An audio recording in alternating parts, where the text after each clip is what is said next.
সকল ছাত্রছাত্রীদের অনেক শুভেচ্ছা, স্নেহ, ভালোবাসা জানিয়ে আজ আমি এই পাঠ্যাংশটি শুরু করতে চলেছি। তোমাদের সিবিএসসি এবং ডব্লিউবি বোর্ডের অন্তর্গত ক্লাস 12-এর বিভিন্ন পাঠ্যাংশের বিষয়গুলিকে আমি একের পর এক বিষয়গুলিকে উপস্থাপন করার চেষ্টা করব অত্যন্ত সহজ সরলভাবে, as a friend philosopher guide হয়ে যতটা সহজভাবে পারা যায় তোমাদের সামনে রাখার চেষ্টা করব। আশা করি তোমরা এখান থেকে অনেকটাই উপকার পাবে এবং আগামী দিনে তোমাদের এই পাঠ্যাংশের বিষয়গুলিকে সহজ সরলভাবে বোঝার জন্য তোমরা আমার এই চ্যানেলটি সাবস্ক্রাইব করতে পারো এবং আশা করি তোমরা নিরাশ হবে না। আমি আমার দীর্ঘ অভিজ্ঞতার থেকে যতটা পারি আমি তোমাদেরকে সাহায্য করতে থাকব।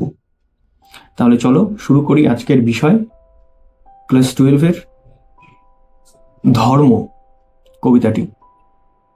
শ্রীজাত বন্দ্যোপাধ্যায়ের লেখা বিখ্যাত কবিতা ধর্ম।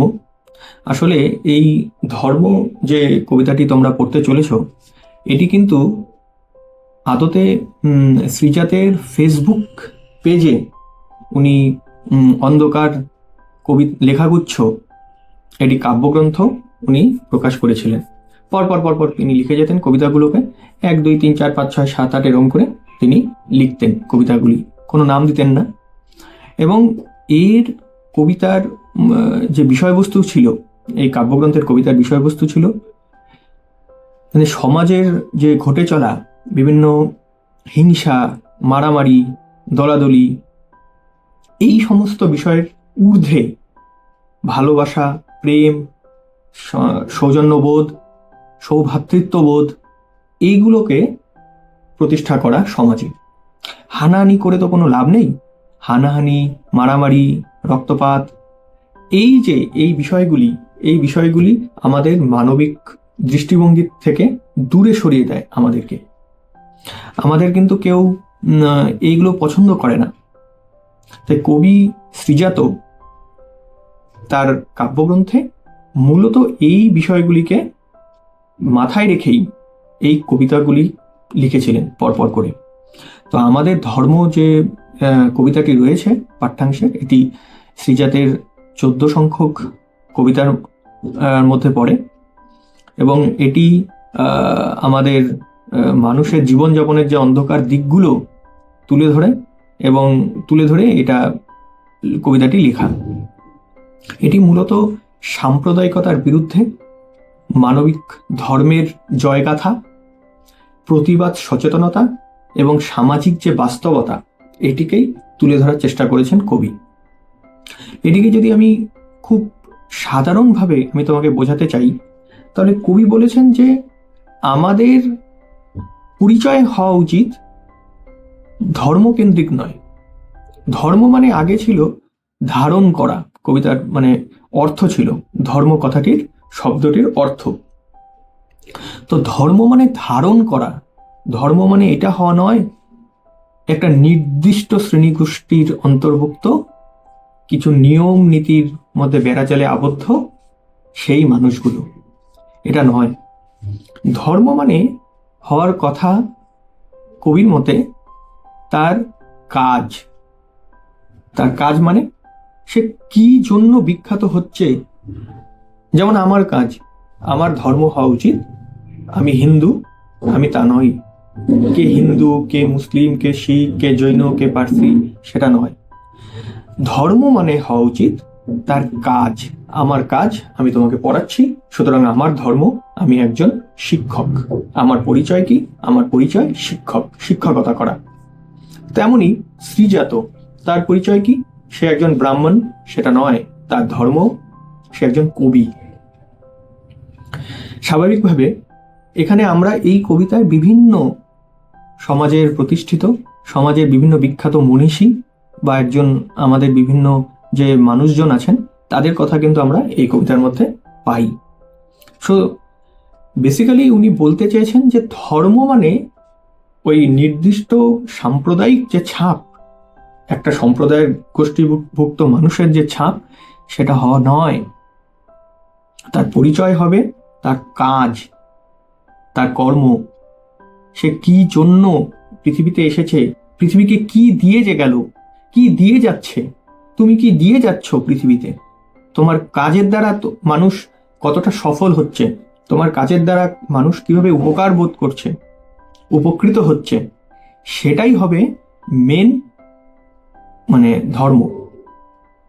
সো ধর্ম মানে এই যে হানাহানি, মারামারি, এই উপাসনা, এর আমি বেস্ট, আমি বেস্ট, আমার ধর্মই সেরা, না আমার ধর্ম সেরা, এটা নয়। ধর্ম মানে হওয়া উচিত কাজ, এটাই হলো মেন। সুতরাং এই দিক থেকেই মেন ফোকাস রেখে আমাদেরকে কবিতাটিকে পড়তে হবে। তো আমি সেটাকে পড়ার চেষ্টা করছি। দেখো, আব্দুল করিম খাঁর ধর্ম ছিল গান, আইনস্টাইনের ধর্ম দিগন্ত পেরোনো, কবিরের ধর্ম ছিল সত্যের বয়ান, বাতাসের ধর্ম শুধু না থামা কখনো, ভ্যান গগের ধর্ম ছিল উন্মাদনা, আঁকা, গার্সিয়া লোরকার ধর্ম কবিতার জিত, লেনিনের ধর্ম ছিল নতুন পতাকা, আগুনের ধর্ম আজও ভস্যের চরিত। এত এত ধর্ম কিন্তু একই গ্রহে থাকে, এ ওকে সে তাকে আরো জায়গা করে দেয়। তবে কেন অন্য পথ ভাবায় তোমাকে? তোমার ধর্মের পথে কেন অপব্যয়? যে তোমাকে শিখিয়েছে দখলের কথা, যেন সে ধর্মই নয়, প্রাতিষ্ঠানিকতা। তাহলে আমরা এটা পড়ে নিলাম। দেখো, এখানে আমি একটু আগে যেটা প্রথমেই বলেছিলাম যে বিভিন্ন যে বিখ্যাত, পৃথিবীর বিখ্যাত বিশ্বজয়ী যে ব্যক্তিত্ব রয়েছেন, তাদের কথা কিন্তু এখানে তিনি বলেছেন, উল্লেখ করেছেন। যেমন আমি একটু আগে বললাম Arijit Singh, Atif Aslam, Brett Lee, Lionel Messi, Shoaib Akhtar, যাকেই ধরো না কেন, আমাদের আন্ডারটেকার, হ্যাঁ, রক, ব্রুসলি, যাকেই তুমি বলো না কেন, এদের কিন্তু পরিচয় কি? এদের পরিচয় তাদের কর্ম। এরা বিখ্যাত কেন? এরা বিখ্যাত যেই দিক থেকে, সেইটাকেই হওয়া উচিত তার ধর্ম, সেটা সেটা ছাড়া অন্য কিছু নয়। কবি এটাই বেসিক্যালি বোঝাতে চেয়েছেন। তাহলে আব্দুল করিম খাঁর ধর্ম ছিল গান। আব্দুল করিম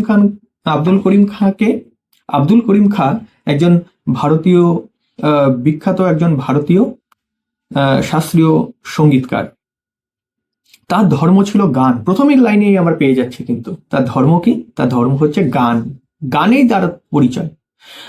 আইনস্টাইনের ধর্ম দিগন্ত পেরোনো। আইনস্টাইনের ধর্ম কি? দিগন্ত পেরোনো। মানে আলবার্ট আইনস্টাইন, তার ধর্ম আসলে কি? ইহুদি। তাই আমরা কি আইনস্টাইন বলতে কি আসলে ও আইনস্টাইন তো ইহুদি, আমরা কি সেটা মানি? নাকি আমরা তার বিজ্ঞান, সেটা নিয়ে আমরা ভাবি, সে যে একজন বিজ্ঞানী সেটাকে আমরা ভাবি? আমরা কিন্তু সেই দিক থেকে বিচার করি না যে কে ইহুদি, কে খ্রিস্টান, কে হিন্দু, কে মুসলিম। আমরা এই বিখ্যাত মানুষদের ক্ষেত্রে কিন্তু বিচার করি না। আমরা বিচার করি তাদের কাজকে, তাদের কর্মকে, তাদের বিখ্যাত হওয়ার যে মূল কাহিনী, মূল যে অংশ, সেটা হচ্ছে তাদের কাজ।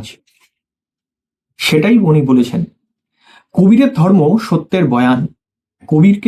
কবিরের দোহা, কবির বিভিন্ন দোহা তৈরি করেছিলেন একজন সঙ্গীতজ্ঞ, এবং তার মূল প্রেরণাই ছিল সত্যের বয়ান। সত্য কি? হোয়াট ইজ ট্রুথ, এটাকেই বলা। ঠিক আছে, সে কিন্তু ওই হিন্দু, মুসলিম, বৌদ্ধ, জৈন এগুলোকে তিনি বিশ্বাস করতেন না। তার কবিরের যে দোহা, কবিরের যে শিষ্য, তাদের কিন্তু সংখ্যা এখনো রয়েছে, প্রচুর সংখ্যক রয়েছে যারা নির্দিষ্ট কোনো ধর্মকে মানে না। বাতাসের ধর্ম শুধু না থামা কখনো। বাতাসের ধর্ম কি? না থামা। না থামা মিন্স হচ্ছে বাতাস কি কখনো থেমে থাকে? বাতাসের ধর্ম অলওয়েজ ফ্লো, সব সময় সে বয়ে চলছে, সে কখনো থামে না। কিন্তু এটাই তার ধর্ম, এটাই তার ধর্ম। বাতাস, পাখি, আকাশ, এরা কিন্তু কখনোই এই ইন্ডিয়া, ওটা বাংলাদেশ, ওটা পাকিস্তান, ওটা মায়ানমার, এটাকে মানে না। তারা কোনো বিভেদকে মানে না, তারা কোনো প্রাচীরকে মানে না, তারা কোনো কাঁটাতারকে মানে না।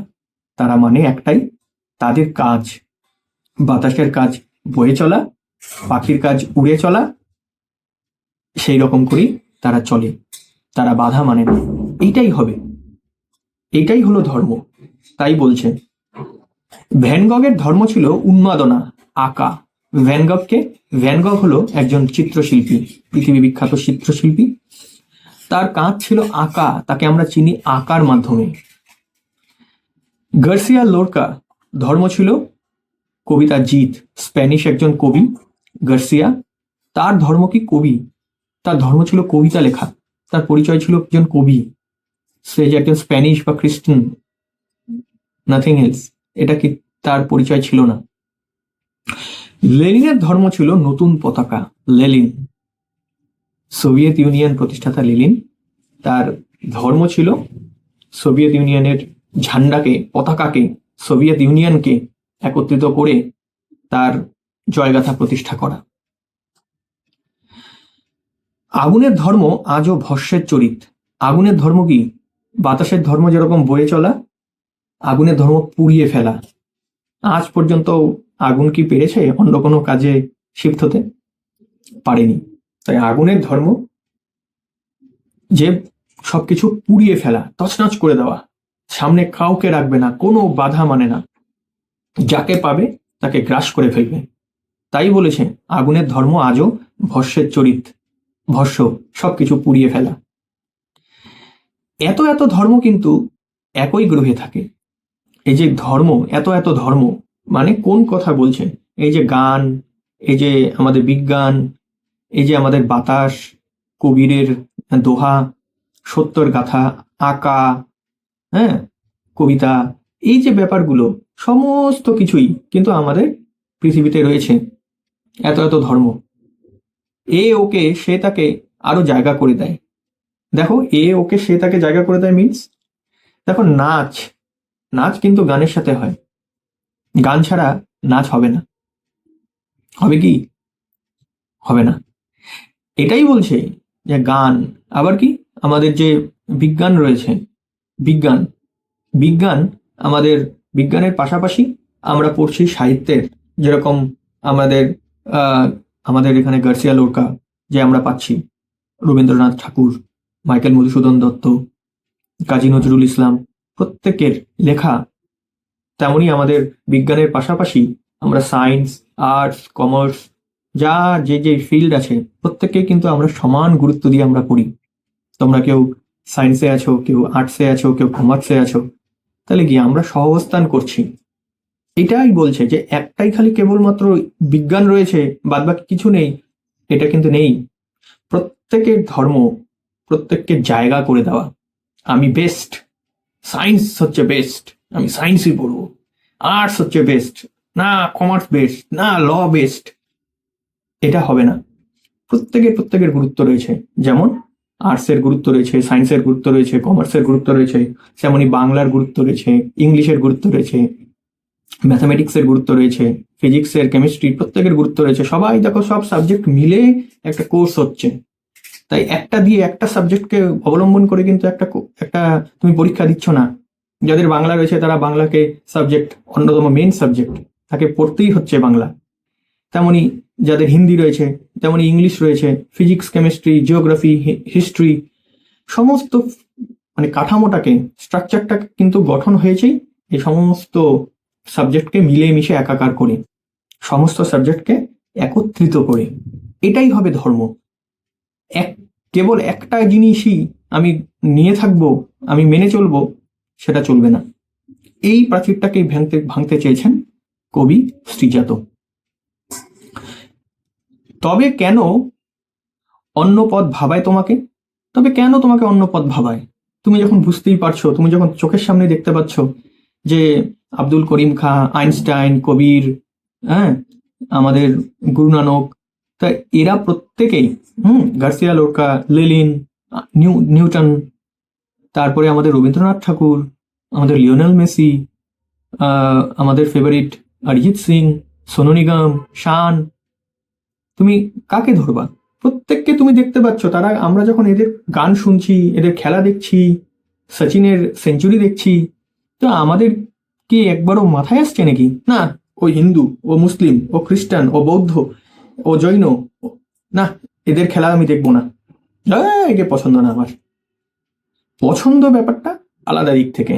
আমার সচিনকে পছন্দ না, আমার বিরাটকে পছন্দ, বা আমার দ্রাবিড়কে পছন্দ, কিন্তু আমরা কিন্তু এইভাবে পছন্দ করি না, অপছন্দর তালিকায় আনি না যে ও খ্রিস্টান, ও হিন্দু, ও বৌদ্ধ।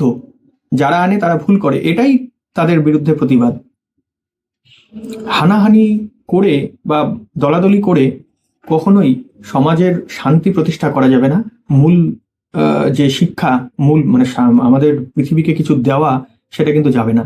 সেটাই বলেছেন উনি। তাহলে তোমাকে কেন অন্য পথে ভাবাচ্ছে? কেন তুমি অন্যদিকে যাচ্ছ?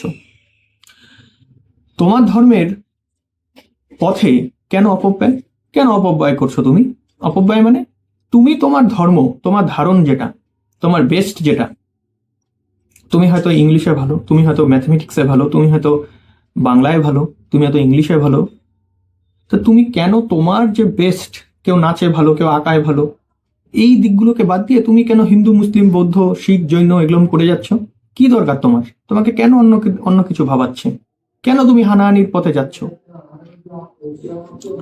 যে তোমাকে শিখিয়েছে দখলের কথা, যে তোমাকে শিখিয়েছে দখলের কথা মিন্স যে তোমাকে অন্য কিছু, এই সমস্ত পথগুলিকে বাদ দিয়ে তোমাকে অন্যদিকে চালানোর চেষ্টা করছে, যে তোমাকে অন্যদিকে পরিচালিত করার চেষ্টা করছে, তোমার মাথার মধ্যে ঢুকাচ্ছে না না না না ওইটা ঠিক নয়, এইটাই বেস্ট, এইটাই ঠিক, এইটা তো, আরে না না ওটা ওই আইজ্যাক নিউটন, না না ও আইনস্টাইন, না না ও ও অরিজিৎ সিং, না না ও, ওর ধর্ম হচ্ছে এই অন্য, এই ধর্ম হচ্ছে খ্রিস্টান, এর ধর্ম হচ্ছে বৌদ্ধ, এর ধর্ম শিখ, এ হিন্দু, না না না এর গান শুনবো না, এর গান চলবে না।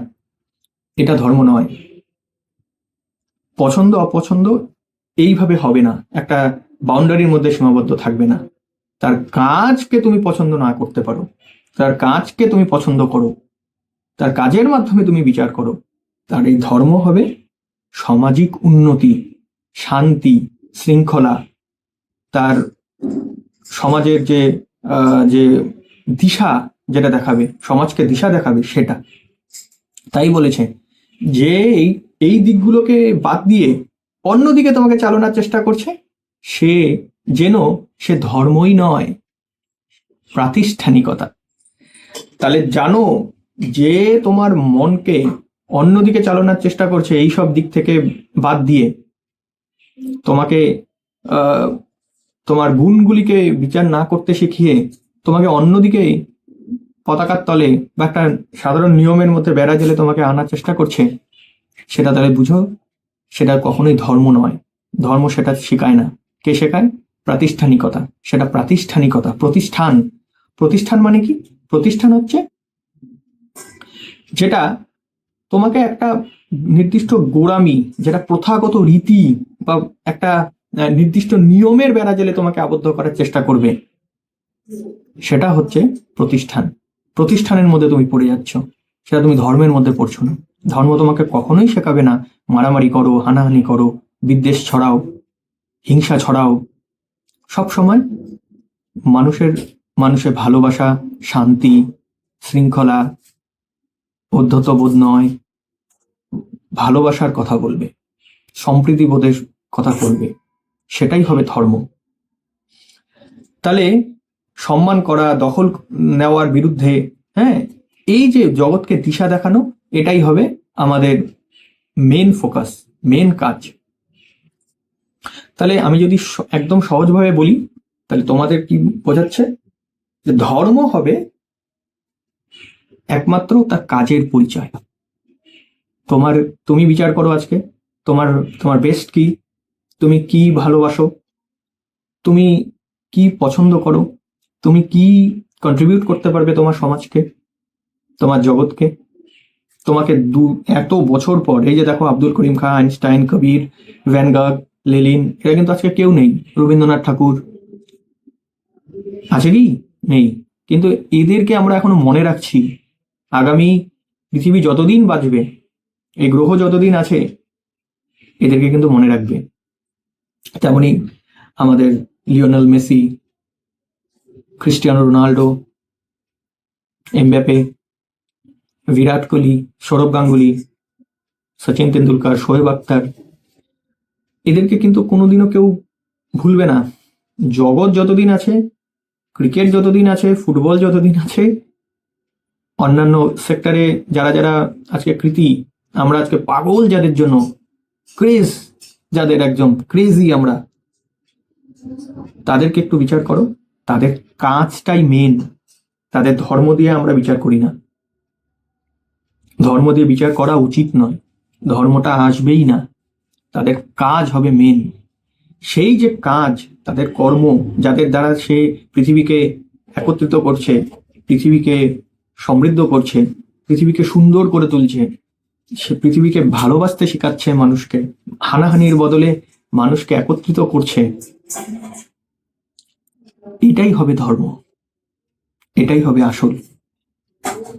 আচ্ছা, তাহলে তোমরা, আশা করি এখান থেকে তোমরা বুঝতে পারলে যে মেন কাজ হলো এখানে সাম্প্রদায়িকতার বিরোধিতা, মানবিক ধর্মের যে জয়গাথা, প্রতিবাদ এবং সচেতনতা, মানে সমাজের যে অনাচার, অশিক্ষা, কুসংস্কার, এর বিরুদ্ধাচরণ করা, সমাজের যে বাস্তবতা, এই বাস্তব দিকটাকে, হোয়াট ইজ রিয়েলিটি, এই রিয়েলিটিকে সামনে তুলে ধরা, মানুষের দৈনন্দিন জীবনের সংগ্রাম, ভয় এবং অনিশ্চয়তার কথাই এই লেখাগুচ্ছে আমরা পাই। এবং সামগ্রিকভাবে এটি ভালোবাসার, পৃথিবী গড়ার আকুতি এবং সাম্প্রদায়িক হানাহানি, সাম্প্রদায়িকতার বিরুদ্ধে বিরল একটা প্রতিবাদ। তাহলে তোমরা যদি এখান থেকে উপকৃত হও, আশা করি উপকার হয়েছে তোমাদের। তোমরা এখান থেকে বিষয়বস্তুটি তোমরা খুব সহজ সরলভাবে বুঝতে পারবে। বোঝানোর আমি চেষ্টা করলাম সহজ সরলভাবে। তোমরা কমেন্টে জানিও তোমাদের কেমন লাগলো, কোথায় আমার যদি, তোমাদের যদি বুঝতে, যদি আমার কথা কোথাও যদি অসুবিধা হয়, অবশ্যই জানাতে তোমরা সংকোচ বোধ করবে না। এবং আগামী দিনের ভিডিওগুলির জন্য তোমরা চ্যানেলটিকে ফলো করো। ধন্যবাদ।